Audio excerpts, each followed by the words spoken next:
দেবভূমি ভারতে যুগে যুগে অবতার রূপে জন্মেছেন স্বয়ং ঈশ্বর। এমনই এক দিব্য জীবন যার সাথে কথোপকথনে সেই সাক্ষাৎকার তুলে এনেছিলেন শ্রী মহেন্দ্রনাথ গুপ্ত। শ্রী গদাধর চট্টোপাধ্যায় হুগলি জেলার কামারপুকুরে জন্মগ্রহণ করেন এবং পরবর্তীকালে দক্ষিণেশ্বর কালী মন্দিরে কঠোর সাধনায় সিদ্ধিপ্রাপ্ত হন। তার নাম হয় শ্রী শ্রী রামকৃষ্ণ পরমহংস। শ্রী শ্রী রামকৃষ্ণ কথামৃত শ্রী রামকৃষ্ণের বাণীর অমৃত, ইহা একটি বাংলা 5 খণ্ডের রচনা যা মহেন্দ্রনাথ গুপ্তের কথোপকথন। শ্রী শ্রী রামকৃষ্ণ কথামৃত একটি পবিত্র ধর্মগ্রন্থ হিসাবে অনুসারীদের মধ্যে সম্মানিত। আপনারা শুনছেন দেবভূমি ভারত।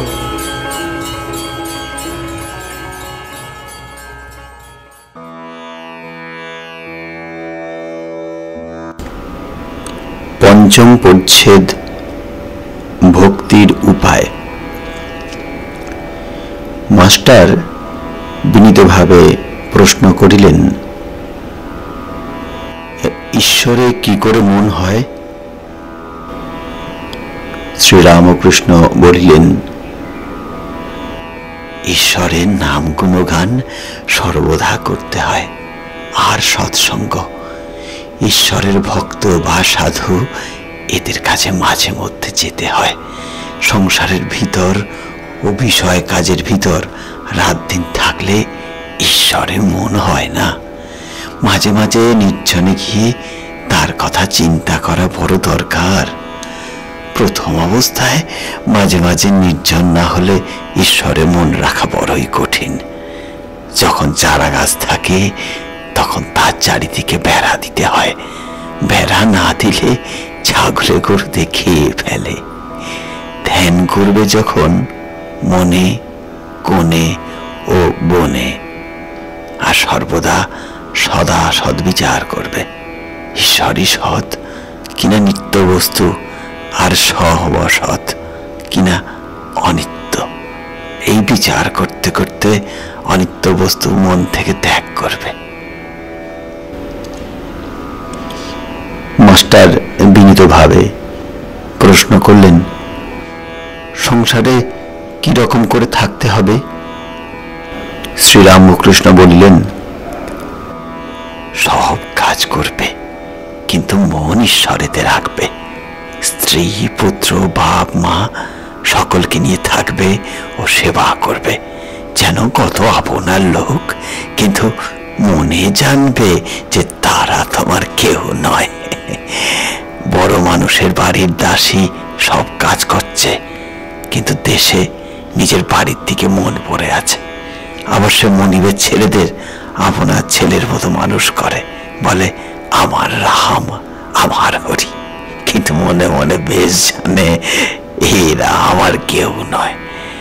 কচ্ছপ জলে চড়ে বেড়ায়, কিন্তু তার মন কোথায় পড়ে আছে জানো? আড়ায় পড়ে আছে, যেখানে তার ডিমগুলি আছে।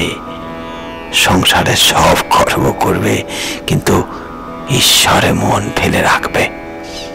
ঈশ্বরে ভক্তি লাভ না করে যদি সংসার করতে যাও তাহলে আরো জড়িয়ে পড়বে। বিপদ, শোক, তাপ এসবে অধৈর্য হয়ে যাবে, আর যত বিষয়ে চিন্তা করবে ততই আসক্তি বাড়বে। তেল হাতে মেখে তবে কাঁঠাল ভাঙতে হয়, তা না হলে হাতে আঠা জড়িয়ে যায়। ঈশ্বরে ভক্তিরূপ তেল লাভ করে তবে সংসারের কাজে হাত দিতে হয়, কিন্তু এই ভক্তি লাভ করতে হলে নির্জন হওয়া চাই। মাখন তুলতে গেলে নির্জনে দই পাততে হয়। দইকে নাড়ানাড়ি করলে দই বসে না। তারপর নির্জনে বসে সব কাজ ফেলে দই মন্থন করতে হয়, তবে মাখন তোলা যায়। আবার দেখো, এই মনে নির্জনে ঈশ্বর চিন্তা করলে জ্ঞান, বৈরাগ্য, ভক্তি এসব লাভ হয়। কিন্তু সংসারে ফেলে রাখলে ওই মন নীচ হয়ে যায়। সংসারে কেবল কামিনী কাঞ্চন চিন্তা, সংসার জল আর মনটি যেন দুধ। যদি জলে ফেলে রাখো তাহলে দুধে জলে মিশে এক হয়ে যায়। খাঁটি দুধ খুঁজে পাওয়া যায় না। দুধকে দই বেটে মাখন তুলে যদি জলে রাখা যায় তাহলে ভাসে। তাই তাই নির্জনে সাধনা দ্বারা আগে জ্ঞান ভক্তিরূপ মাখন লাভ করবে। সেই মাখন জলে ফেলে রাখলে মিশবে না, ভেসে থাকবে। সঙ্গে সঙ্গে বিচার করা খুব দরকার। কামিনী কাঞ্চন অনিত্য, ঈশ্বরই একমাত্র বস্তু। টাকায় কি হয়? ভাত হয়, ডাল হয়, কাপড় হয়, থাকবার জায়গা হয়, এই পর্যন্ত।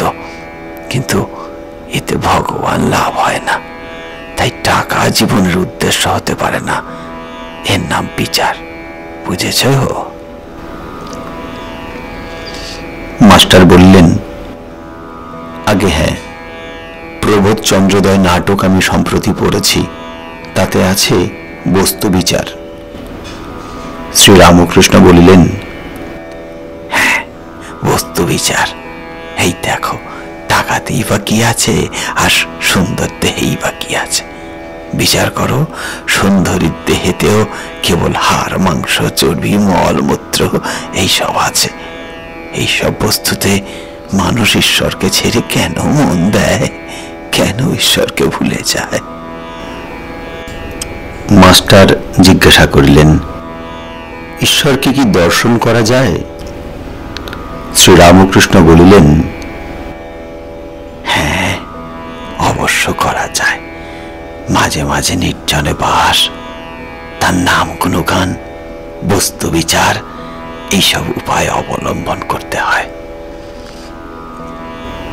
মাস্টার আবার প্রশ্ন করিলেন, কি অবস্থাতে তাকে দর্শন হয়? শ্রীরামকৃষ্ণ বলিলেন, খুব ব্যাকুল হয়ে কাঁদলে তাকে দেখা যায়। মাঘ ছেলের জন্য লোকে 1 কোটি কাঁদে, টাকার জন্য লোকে কেঁদে ভাসিয়ে দেয়। কিন্তু ঈশ্বরের জন্য কে খাচ্ছে? টাকার মতো ডাকতে হয়। এই বলিয়া ঠাকুর গান ধরিলেন, ডাক দেখি মন ডাকার মতো, কেমন শ্যামা থাকতে পারে। ডাক দেখি মন ডাকার মতো, কেমন কালি থাকতে পারে।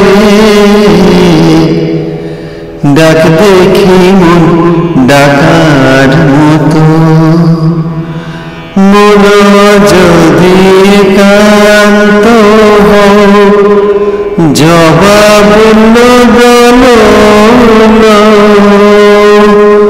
মন যদি একান্ত হও, জবাব বলো না। ভক্তি চন্দন মিশায় মার, পদে পুষ্পাঞ্জলি দাও। ডাক দেখি মন ডাকার মতো, কেমন শ্যামা থাকতে পারে। ডাক দেখি মন ডাকার মতো, কেমন শ্যামা থাকতে পারে। ডাক দেখি মন ডাকার মতো, কেমন কালি থাকতে পারে। ডাক দেখি মন ডাকার মতো। কি জানো, ব্যাকুলতা হলেই অরুণোদয় হলো, তারপর সূর্য দেখা দিবেন। ব্যাকুলতার পরেই ঈশ্বর দর্শন। 3 টান একত্র হলে তবে তিনি দেখা দেন। বিষয়ের উপর মায়ের সন্তানের উপর আর সতীর পতির উপর টান, এই তিন টান যদি কারো একসঙ্গে হয়, সেই টানের জোরে ঈশ্বরকে লাভ করতে পারে। কথাটাই ঈশ্বরকে ভালোবাসতে হবে। মা যেমন ছেলেকে ভালোবাসে, সতী যেমন পতিকে ভালোবাসে, বিষয়ী যেমন বিষয় ভালোবাসে। এই তিনজনের ভালোবাসা, এই তিন টান একত্র করলে যতখানি হয়, ততখানি ঈশ্বরকে দিতে পারলে তার দর্শন লাভ হয়। ব্যাকুল হয়ে তাকে ডাকা যায়।